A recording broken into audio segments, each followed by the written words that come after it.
abusiafo na otwe mako dumiensa akọ asan abeto yembion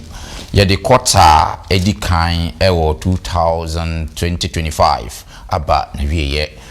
ye hye kota toso emienu ase last week in the quarter no eba na wieye abra na ye ne wo hwe adusua bi efo nyankopon do na tentrene sa kota mu no adusua foforo aba nimdie foforo aba sa na nchichi mu ne ntiase foforo nso asan aba kota mu nyinara adusua no wato no din ose mfato ho nso hyede nhwesode senya ye befa so na ye kyerekye trosemu nkomhye eno na sa kota mu na ya de bro maboafo no aye krado aye de adusua dikan ewo kota tosumienu no de abro bara answer na no etwe ho abasisia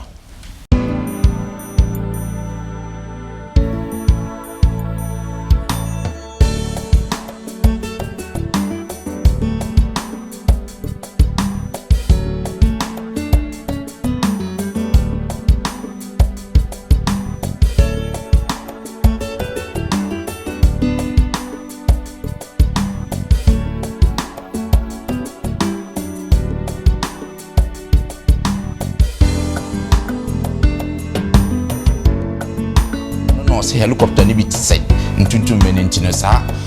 okon no revelation aka ho asem dada na se o kai no na misro kwanso a obeti ase the knowledge in chemistry no e ya bear for you na wontimo me ewo all the subjects that kind bra wilamela enya the time no wrong no is all say and o say madwemba no ebe hire nsen sunoma na fe nimdie bedoso omande hye abusiafo adofo no mu amohwe ni mu amutie enyinara yede enchia sonko nam yengaji nkopa Yesu Kristo so ede ema nyinara yebeda mase sonko kwanso se de biara danso mode mafidi ede to London Ghana Menda Kwan for Sabbath School ena fe trostemu empensempensemu se ne medi kan kae no kota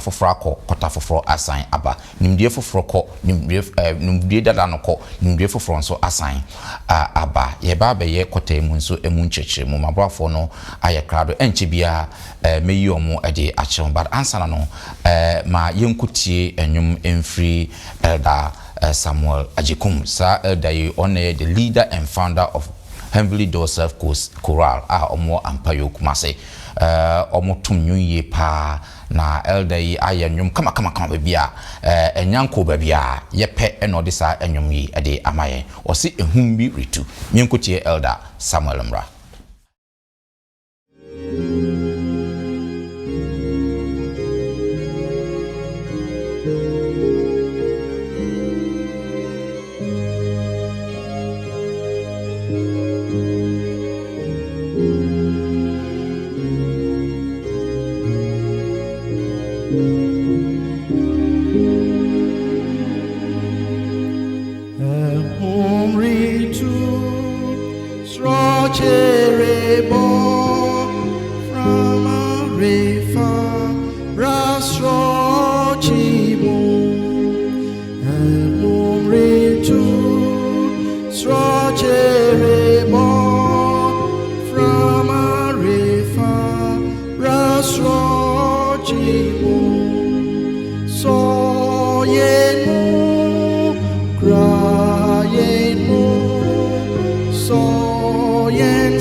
Yada Elder Samuel Ajikum ase nanyum hwanhwam a odi abedi adisua no animo amayen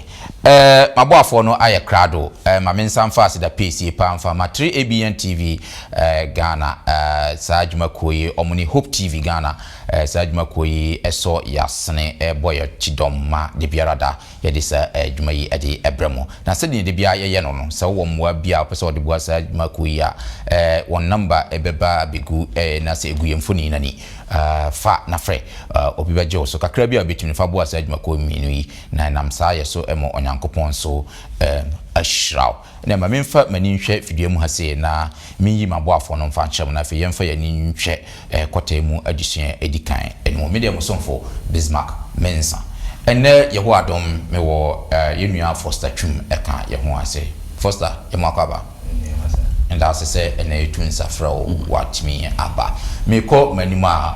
da akoko kire ena ete hono opini kire yemakaba yenua meda sese nenso watmi abeka yensa hase na fe meko manima Elder Hans na Samoa ene ka hono Elder Hans yemakaba yenua good na oti etwo no ho akra no Elder Dr. Alex Collins Alpha enete etwo no Elder yemakaba yenua Bismarck great medam nyina se yeton safremo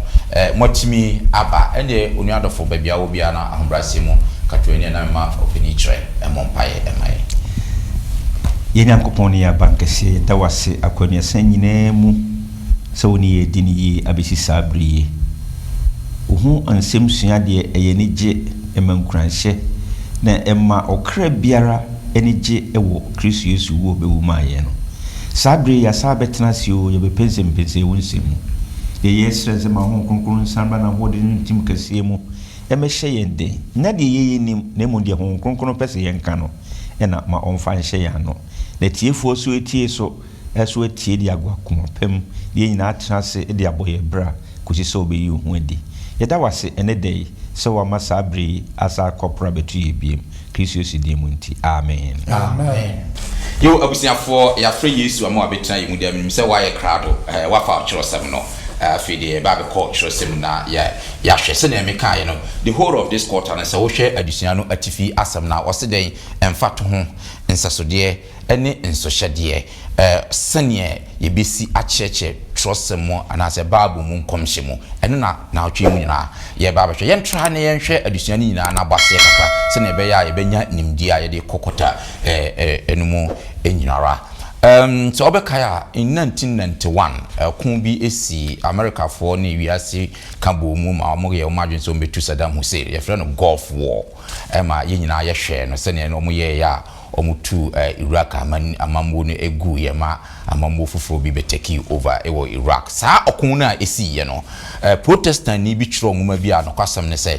osina sa okun no revelation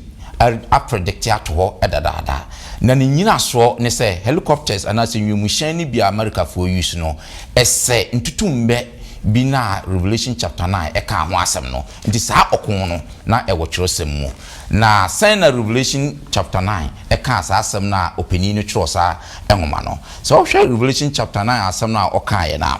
osi na ebunu mu ebueye na afi nwisie efiri emu ebaye nwisie na efiri mu baye na etese afunu no mu nwisie na out of sa nwisie no emawie mu nyina eye kusu na ewie mu nyina eye den eye kusu ma wonhu baabia na nwisie no mu no se ntutum ma bi efiri nwisie no mu ebaye na oma sa ntutum me no tumi te se na nkyira na omo wa asase yesu tumi no sa ntutum me na oka ho asem no no se helicopter ni bi te se ntutum me ni ntino sa okon no revelation aka ho asem dada no kwasem ne se sa na echechire bible mu ana ye akwanhwefo de ye nchechire trosem mu ana se ye nchechire nkomhye mu esa ye wo different approach ye de chechire ye nkomhye mu ye de ye hwe Yesu Kristo ba ye no ene ne obeye ye no eho ne egina so nye sisi ye no ene egina so de hye nkom ye ngina location ba akọ okon bi si ba bi engina so enhye nkom se emfa nchechire nkomhye mu na ye hwe nkomhye generally in the lens of the great controversy ye okon kese a eda on bonsam ene onyankopon entem a awiye no yenim se twedi ampo onyankopon ebedi nkunim sa nkomhye wo twosem ni nyina ne fapem nyina ejina Daniel engoma ya yenim no so hwe Daniel chapter 2 na Daniel eka ahenie enan eho asem obun se obo Babylon for Medo-Persia, Greece and Rome na fe Yesu Kristo anyansa onyankopon ahenia finally ode beba be bunkam ahenie nyina so nkwanhye ni nyina bibabeba mu a ye nyina minim se aka na ase na ye twen se eno na ebeba mu sa kotayi mu nyina ara de adusua we eba be ye ne se ye ba behwe nkomhye okwan a ye be fa so na nkomhye ya kyekere nkomhye mu ne titire pa no so hwe mfanto ho a ewo efrense nchose mu o hwe efrense ntoto ho a ye no chose mu o hwe abasama ye chose mu na fi asisisem bi e wo chose mu no okwan ben ne be fa so ne ya kyere sanem ya se na timie bie ya dwene mu ne ya nya chose mu nkomhye ntiase pa eye eno na sa akota mu nyinara adisua we ba beboa ema ye ahwe emu asem. Now the first lesson na ye de brew no was some principles of prophecy and I say nkomhye nhihye binumo eno na the first lesson of the second quarter 2025. Maboafo na ye crowd on dey go straight into our lesson. Nkabosam no ye first Jeremiah chapter 9 verse 24. Jeremiah chapter 9 verse 24. Yenti nkabosam no. Right. Yenti radiasem. Say na ye hu na mom na mania ohihye ne ho no enhihye ne ho se onimde na wahume se mini erade a oye adoye na obu atentene ye adetene asase so na ye na esomani erade asemni amen amen good that's it. Ye hwe nkomhye nhihye binom no kwasem se wo hwe a Christopher bebre ya dwen ye ntanta e wo nkomhye bia se ne pastors bi ene se ne nkofo bi church nkomhye mu nti bi nkura mpo chese nam se ye nyina ya no nkoben kro e wo nkomhye mu nti nkomhye kro e wo chose mu ehu hia in fact bi nkura mpo tufu kro mpo se ngoma bi te se revelation kro mpo ehu hia se obekọ akokan because wo kan anya ade abeti ase da nso hyede ne niema emwankoa ene eden ewum nti yenta enkoho this particular week no ye pese ye exploit ye hwe nhihye ya ewo nkomhye ho ne sene san hihye ye nsinti ase a ebeboayen me atimia ate nkomhye ase ena sa this week we no ye pese ye hwe nti ne edika no o say whoever reads let him understand ne okenkan no manonti ase yan hwe sene ensem no etiko wa hase. First of all ye bedi kan hwe bibi wo Matthew chapter 24 verse 15. Matthew 24:15. Ase enti se muhunu achiwade a eboma no a odifo Daniel kan no a se ejina kronkron bia ho no a ne akenkan no manonti ase amen amen. Se obesa timi akọ Revelation so na menhwe Revelation chapter 1 so a verse 3 no 1:3. Say inshirani ne okenkan ne won a oti edisem ensem no na ordinary na ordinary ochro wo mu no esie na ebre no aben amen amen yanka mienu we ya na menko opini ekire so sa nkenkan sem ya yakenkan ebi nso ekeka ho ede na ekire efa onyankopon tim po mase yebetre nase yo mamenfanchia PC ma otiefo na yenhwe de onyame asem no ka kire de opeso kire ya ne se edi commission no ye omumienu de Daniel de ma yen anyame ka kire ne se tumumanumu kosi bra ebre no be wiedu no ena John so ebaaye no nyame ka kire ne se bi enwumanumu enti sabre de Daniel tum no ena relation anase Yohane abebiem enti de wo kan na say wo a wo bekin kai revelation no ana wo bekin kai disem no enhira no na say wo kai no nyamesuro kwanso a wo beti ase na so say wo di wonyansa no onim de epese wo de sua de a ene you miss the point e be na Daniel e kan ye o kan emwa bebre hu asem a ye be hu abo bi obesori tumi bi obesori yakasa tie nyame ni niema bebre ena in relation be no se bre na du enie ena Yesu Kristo so ba ye e wo Matthew nwuma na e kaaye no o se mu hu se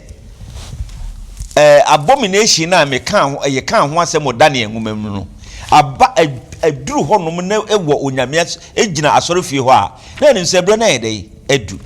eni to onyame ama ye kwanya bia se ye betimi ate na sem na se onu nyame no e na okache Daniel se ontum na bre no wie dura Yohane enso enya dai emie ene Yohane aba bibie enti de Yesu ani na nyina no se ye de anyame suro ye ma ho kronkron no kwae na ye yamfa ye adwene ene ye nim de ma bi asisi amfa toto ho se de abakosem ya kan wo 1991 wo yi hu ya onyame be bie yani ene ya adwene mu ama nkronkron akasa kira me etimi ate ansem na se enu ne adesua ye ba besua no discote enyine enti wo se de wo kan no mane ntiase onyame akasa wo me ye ntiase si ye di ne husuro ene mpaibo ene ho epa esua trosem no a ye beti na se eni nti no test na ode ba no se Jeremiah eti eyi ho no so betimi esisu bi ama eye nice pa na 23 and 24 no nice pa nti yo se na ye ho mom na nya ohihye ne ho no enhihye ne ho se onimde na wo hume se me ni Erade a oye adoye na obu atentrene ye adetrene asase so na ye na eso mani Erade asemni hwe enabriba Erade na ose a meba mabetwe twiti fo a watena se omotofo enyina aso amen de trosem person kire nse ezisi yesua trosem no ye ahunimu na emumu biara opeso osua trosem no onkan hu se nyame na da ne ho didi kire ye enye wo na abeda wo ho didi a kire nyame se nyame ama wo ntiase na wontimi ntiase da se nyame ama wo hunumu na wontimi enhunumu da eni nti no trosem ya ba bi wo se di obi obekenka no let him understand manantiase se mimi nyame na emede no mi nyame na mi ho didi kire wo enti wonye onkoye professor of theology na ankogina ho nkototo nyame asema no usua de agewabodi keke na emom mo sua ne kwampa so ene honhom pamu no oso nyankopon yi ne ho de kire won na bibiara Yesu Kristo ba ya okan no it goes in a coincide with the okan wo Matthew no osi se mu hu se sa ne ma we nim nyina esisi a le ne ma na esisi enti etimi hu se ebre no a Yesu nyame ka kire Yohane se o mie enwoma no mu no enie ebre naso yo meda se eda what chechi mu pa busiafo se ne eda achechi mu no se etu asumu o se odi akoma pa ene mpabo na ye wadwen se o pese o chechi na se dia okokan a obeti ase ba sa oye wa adwe se me ko ka kyerɛ sɛm no nam de akɔgye akyinye me ko ka kyerɛ sɛm no nam de akɔdidi Nyankopɔn atem me ko ka kyerɛ sɛm no ma hwehwɛ nsɛm a ɛwɔ mu a ɛbɛ discredit Christianity dia ɛnyɛ antiase pa de wonya bi da ɛni nti na sɛ wokɔ YouTube a yɛwɔ nkrɔfoɔ mo ka kyerɛ sɛm no no mu gye akyinye bebree na adwen ɔde ka kyerɛ sɛm ne sɛ ɔde perform no ɔde discredit Nyankopɔn ba sɛ nkɔ pɛ sɛ ɔte ase a wobɛhu sɛ ne nte ase na kyea ba nnam sɛ wan pay no nti wobɛhu sɛ wanya nte ase ne na ɔde adwen kyea ne na ɔde ti YouTube sɛnea elder church mu no ɛno ano menso revelation sɛ wobɛkan ɔsɛ sɛ wode akoma pa sɛ wokɔkan de a wobɛte ase meda sɛ elder yɛnto aso ne yɛnhwɛ ɔsɛ God want to be understand Nyankopɔn pɛ sɛ wɔte nase na yɛbɛhwɛ kenkansɛm bi wɔ Psalms memfa Psalms baako na memfa Romans nso baako na afei yɛnhwɛ sɛnea saa kenkansɛm wɔ ma yɛte yɛmfa ntoto ho na yɛnhwɛ sɛnea yɛbɛte nneɛma bi ase ɛwɔ ase Psalm 139 so ɔhwɛ Psalm 139 verse 1 to 6 na Psalm 139 verse 1 to 6 no so peniwa e kradwa Erade wo hwehwɛ me mu na wo hu me una unim masetena ene emesɔre wo hu madwen mu akyirikyiri wo hwehwɛ me menanteɛ ene me nam na wonim makwan nyinaa mu yie na asɛm biara eni metakyerema so genia wo Erade wonim ne nyinaa no waka me ahyem machi ne manim na wode wonsa ato me so saa nimdie yi me wanwa dodo ekoso dodo mintumi enu kura amen na hwɛ Romans 11:3 so ɔse onyankopɔn ahonya ne nyansa ne nimdie ebunu a emudo wonhunu natemu mu pepe na ore nhunu nakwan akyiri hwehwɛ enwie da na hwan na wahunu Awurade adwene ana hwan na waye ne futufo ana sɛ hwan na ɔma no bibi ekane na watua ne soka 35 atensa 33 no baby adias na yo mame nko doc so la me bisa no yen show akenkansem ya yakenkan yi okwan ben so na kyerɛ sɛ ne yɛbɛte onyankopɔn ase na so onyankopɔn na ase kyerɛ sɛ ne yɛte onyankopɔn ase ne yankasa yɛ understanding of sɛ ne ɛwɔ sɛ yɛte nyame ase me de abes makmeda ase opanyi kyerɛ nso da ase nyame nhyira o sɛ ne wadi animo no me de be free baby a opanyi kyerɛ esi no na me de answer o question no sɛ onyankopɔn trimpo ne sɛ ye kan a yɛnti ase a then the question is adintina sometimes ye kan a yɛnti ase if he said there was only one answer, one correct answer say wo ye teacher ni ye exams not the 2 + 2 a good ball so there is only one correct answer there are 4 you bet many multiple answers now so out of all the answers no there is one correct and all the rest are wrong nti adintina ye kan a yɛnti ase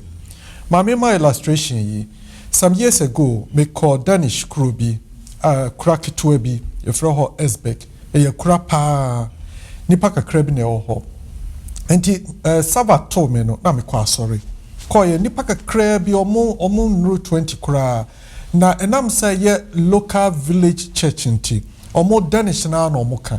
enti obegina anim ho start na Danish na oka na me che ho me nche hwe. The maintenance doesn't mean say the omokano. It doesn't mean say the omoka they are just mumbling things. yes Men are not lucky the ability to understand them. Inti hona me maomo ya we say mentiase luckily na New Boat College chaplain hona ofiri. Inti na wa visiting parents no better na menchen echire me mo.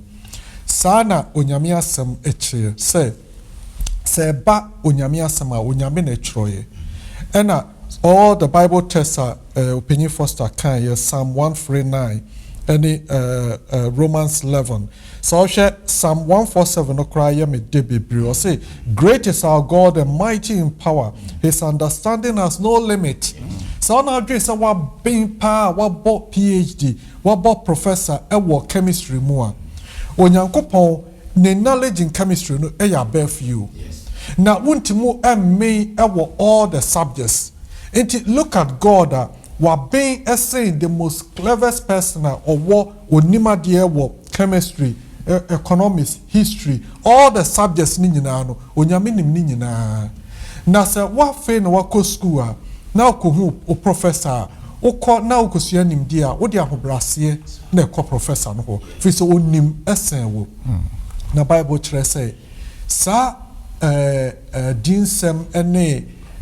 prophecies of Bible no onyame trim pose ye bechi ase na the hinder say yenti ase is when you approach it with pride. Yes. So who now who say onyankopon nim everything una wo lack the ability to understand eti ahobrasia na okotena onyame na ase na wa kire wa onyankopon be kire wo fi so onyankopon trim pone say opese ye te adisem ni nyina ase. Amen. Amen. That's it. From both opening and doc, they know more the abbey no. As a me from the munisi and he say, trust them no. When you make person getting us God wants to be understood. Senior doc church no. Now, sa understanding we know. As say, the Bible was not dictated. Bible no. Onyankopon anka say kiro A, kiro B, kiro C, kiro D, ena ye kiro ye. It was inspired. Or then honhom no she nipa mu.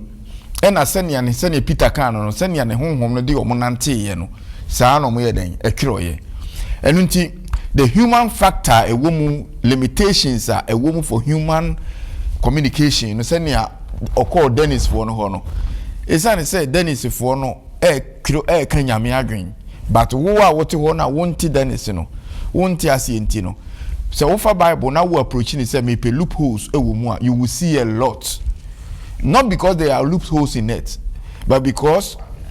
what no that factor of humanity no a woman a ma limitation. So who won't to me NTBBA say no no be ma kwan say ade no kura no enye papa. But I can assure you say scripture na wo ho no nyina no. Esane say ye kro no by different times, different cultures, different language, and experiences near different no. So yeah, the 21st century eka say ye critique Bible no because that time no mo kro na nyame nti ase na ode mo wo no yamfa won kronkron amfa amamu a say ye pese ye hunu mistakes send your manfo hunu no a ye be hu but enye mistake by yen yadwen no that limitation no this enke ka Dennis actually doki and now no na dwen mu no ofa ne say ne mu kan de enye English ana enye twi enti no ebia me mafa ne say ne mu kan ye ntora say ne sa na otiase anka wafa ne ntoro enti ne Nyankopon person kire ne say if you read understand but God wants to us to understand him the medical to we mu ne say adofo mesremo Onyankopon ontimi fa language fufuro bia mekasa nkire yen abra ye nipa or the nipa language na be krama yen se enka opese o kan in heaven language yen ti ase a nko be kiro ne sa but yen ti ase enti nipa language ye su nti no every language has got limitation and that limitation na ibimo afifa yen say kiro no kra no ebi na kiro de be da yen obi an kiro hwe na da yen onyame pese yete na se o de fa nipa kasa so na o de ma yen say yente na se at a point in time say openi tre kakra Nyankopon catch Daniel say on shut up the words and later no revelations also be now yen call Daniel there so in Daniel 12:4 Daniel 12:4 si asema e wo hono na wo Daniel tutonsam num na so enwoma no ano kodru ewe bread nipa bebre bedwane 4 no Daniel 4 na no yes okay nipa bebre bedwane edi akoniaba yes na nimde adoso amen great nti Hansen to aso wo honom no o se Daniel ntotonwoma ni mu kopem at a certain point be na die na Nyankopon pese o ka che Daniel with this yo me da se nti yeah, to also a free near Yes. mpenimfo ya kan. That's right. Say onyankopon opese yete nase. Nanso for some reason best known to him or nyansabo akwa ono na e my message no. Kwan opese wode ma yen e na wode ma yen. But kwan na opese wode ma yen no ebi eye in symbolic terms. Me kan say aginaye on this quarter you hear symbols no ni allusions images ahodo no. Na first question na yebisa ye won say okay o ni obi kasa o pese o te wase afi jargons ne symbols yin so because nka say nka o can plain say fa book ito ha nka bia e be ka say o yate na se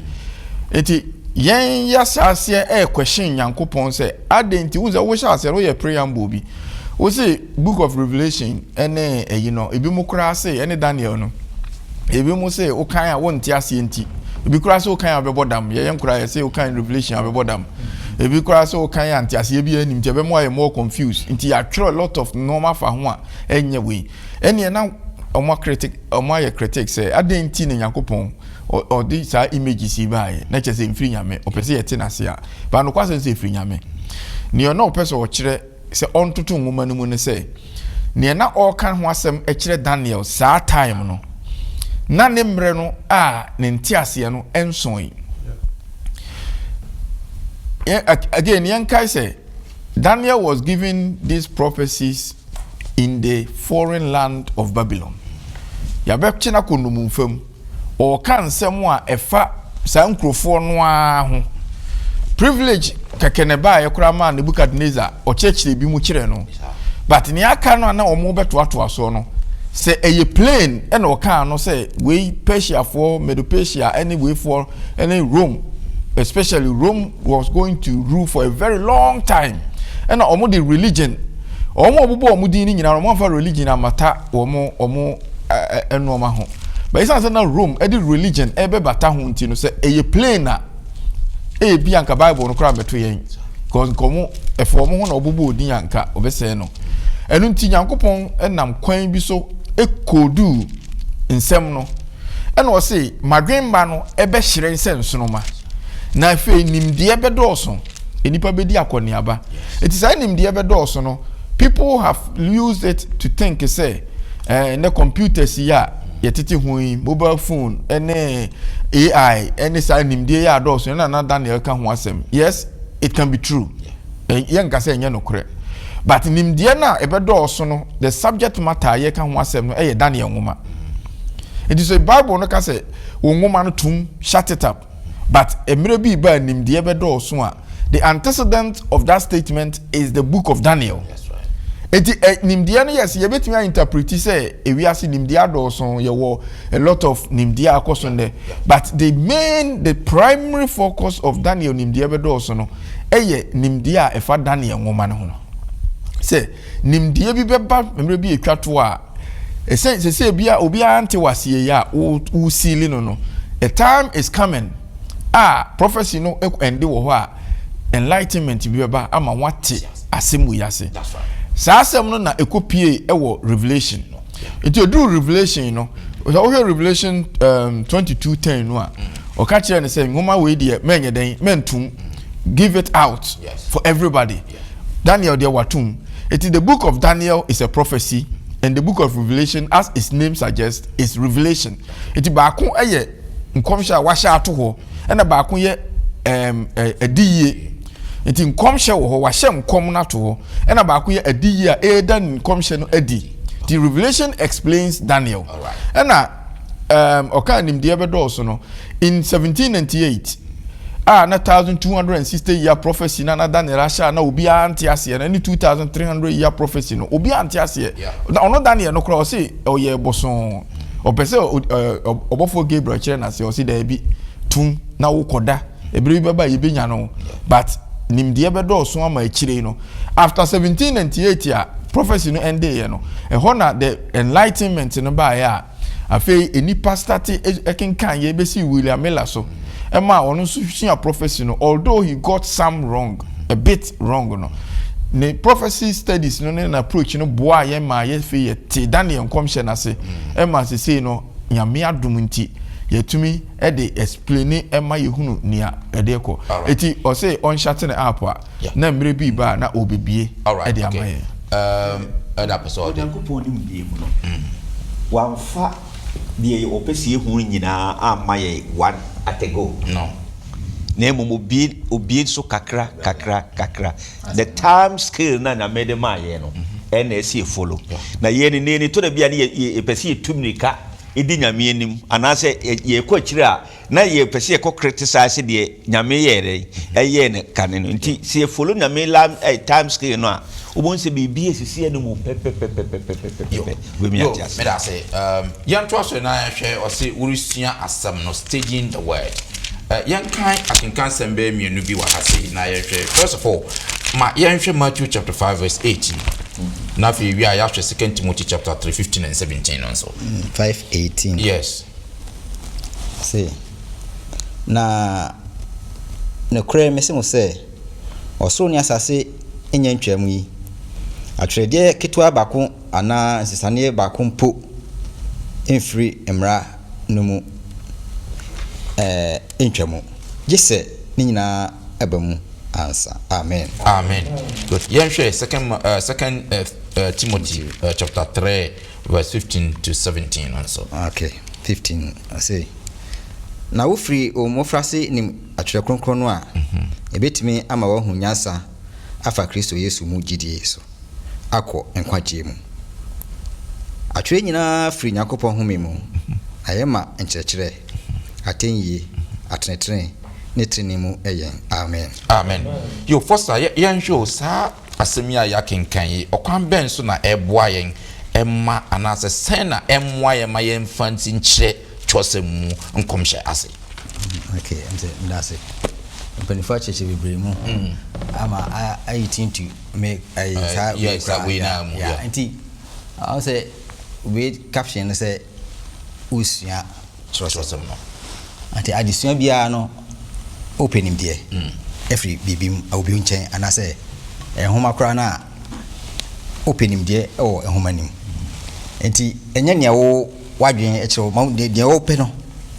ana wakyerɛ ana wo pɛ sɛ wunya nti umfa bibia sɛ eno a na wo de wo pɛ saa na kyerɛ sɛm no ayamaye na ye fa no adesua no emaye some ayi bi sɛ ye hu o my puzzle bi this all puzzle say o shisha ubehu enema partially ebi ho a ubehu no but wo hu baby part no enche say wo hu ni nyina e say wo hihye ni nyina akodusi no hu full picture of it. That's right. Sana yesu bible yi inya yeso bible no yen gather what we wanted to know. Then ye fan say sanity yes so ne afa akoy say unya attractive bi wa wonten na afa unya caption bi na attractive wa ofo say onya na so the detail of it no e wo chosem e so ko hwehwe eno na Yesu Kristo e kire yen eno ana edikanfo no e boa yen say Yesu chosem no say the that kan bra Willamela enya the time no wrong no it's all siae enu tina aboan a yeso yetimi sua enkomhye in fact enkomhye no among the churches nyina no SD stand tall our prophecy mo eno free we na enti say man credit so na eboa eno ana Yesu Kristo echichiri mo wo 2 Timothy 3:15 yeah say atwere nyina na eyema atenyi atenetren ana huhumu yen so enti ewo babia ne babia sa na come together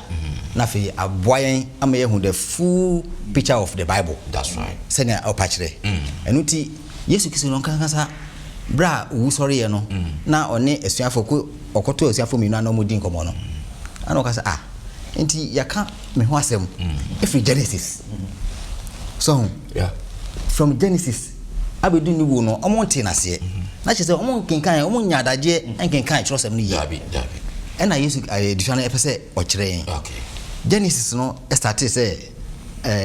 or time beto oba ne na sefo be ka sorry me paraphrase aha also be bo ka onanti na so boniti na ejina Yesu Kristo so ata say office abre na abedu ni wuo monte ase sa pepe na ese tie adofo no Bible no ye penimdie sa enti nya daji na yefa yakoma nyina yadwi nyina ene yakra nyina enwuram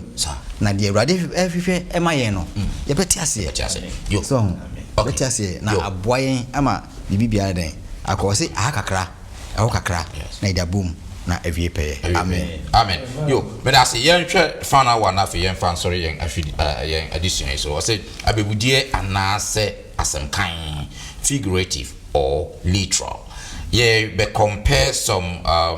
it was bi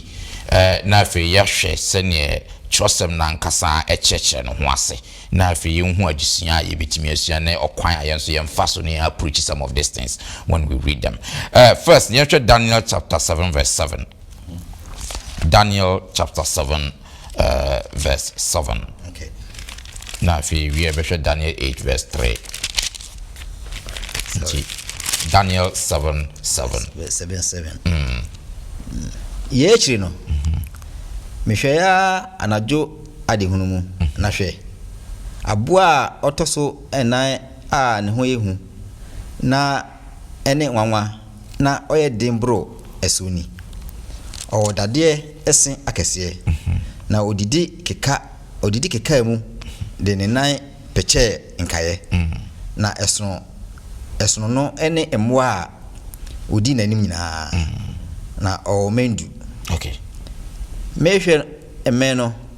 hwe abenketu afoforo bi epue enunum entem akane emeno emu miensa asitutu enu anim na hwe na aniwa etise onipa aniwa ewo ne ano a ekeka ensem kese ewo abeno ehun amen hwe huri na hwe 8:3 no Daniel 8:3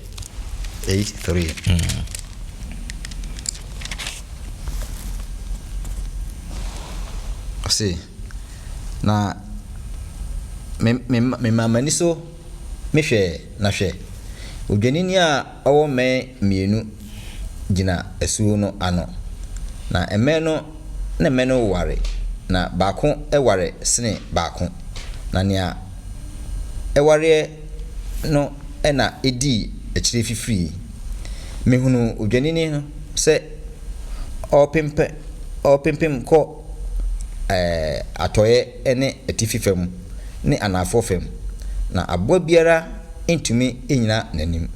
na obi eni ho a obeji obi efiri ne nsem na oye senia ope na odi kokroko esem amen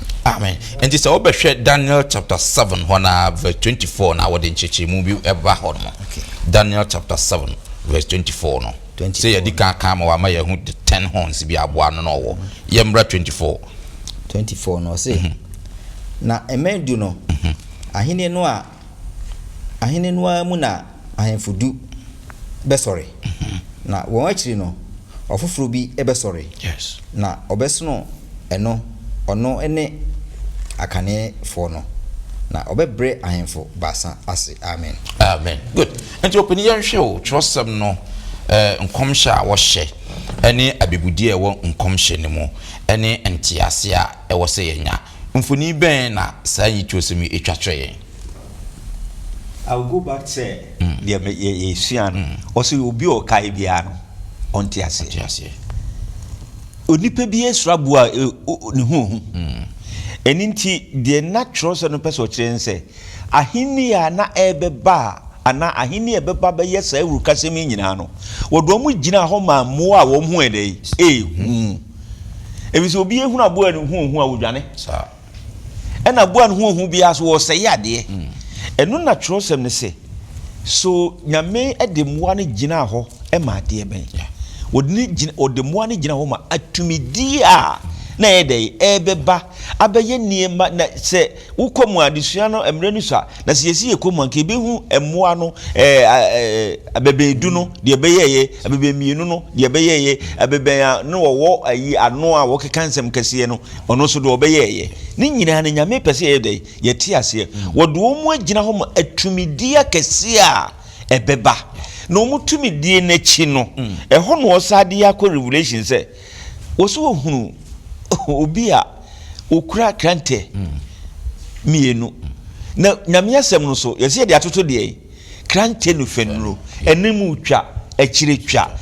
ene wo se ekura bema bi na bema be na obetimi ekura se sika yidi aye dwuma trosam say Yesu Kristo sane ba okura sickle wodi ye dey twa no ba no onyame asem no so eno na eboa ya me ate onyame asem na se enti tumidie na eba ye no onyame nam na asem no so enam Kristo Yesu so ebe me ate na se na fe wodi ye ba wo se wo hunu obebi a no so awia ye dey etwa no ho ahia kyese adesua na ede hwan na betimi akomande owia hwan na betimi akomande bosome ni nyina ya hwan Kristo enti Kristo Yesu no a na wokura krante no fanu no a wodi twa bonkum ni nifa no wono aso ne asafo no ekunu no a oyedei wo bo asafo no ho ba wodi na sem no emu duro no amaye se de be ya na sem no betimi edei aboa ye enti mra Yesua emoa no ho asem no na osa de ye Kristo Yesu no a onu kura tumi nyina no eso maye se mi ensuro na awie bre no enkwaje no ebeye dia yo meda mo asem se yembre nti dog say o final comment to wrap up the Yesua ya then we na ye the edition na bana we we say in your name no kra no biebie niam bi anim so akire ye mu bebria na ye dwen say a very difficult to understand the book of Daniel and Revelation but lesson each say maybe you find the right method. That's right. Near this year. You follow lesson no. Onyame abechire. Yo, me da say, me da munyina say, abusia for afi ni ahye adusua na say we dey adusua no prayer mbo no. Ye di kan mama base efa nhyehyeye da prophecy ho no. Niema ni bebre ho a abegudie na ensohyede. Omfa no se ne wo hu no na nemu egina wo ma niema bi. Enti ye ba be kum no. Yebesua niema bebre. Ye be sha say afi Genesis because I want Genesis ase a Revelation won't tell us. I for be druba bi no bo say Revelation is the reversal of Genesis. Bibia ya hwere wo Genesis na Revelation e dey bre biom back. Ebe de papa e was addition. Men you home free mo abra ye ko ye nime. Katoani na mema elder hands inshraso. Emai. Mama e mompai. Otumfo mobrahumfo nyame edawase. Wadom enkuto so na nsemu a edin ma ibimo na wo mpese wo bebie mu mpoi wada na di akire yen edawase se wo de honhom no ka ye ho se kotai mu nyina ye besua enoma wo de ahya wo trose nimu se ye betkin kan na yate ase edawase atiefo ayitie nyina yesrew obi a watie adesua yin na ni obetie ni aka nyina no bono ho ban hyirawma ma ya koma emra wo so ma semi enya adwensa kyira ema yenkwaje yedawase se obekoso ma yenimdie na wa ma ya hobrase eni tumi a efiri wo nkyɛn e de akyerɛkyerɛ e wo Yesu din mu nti amen.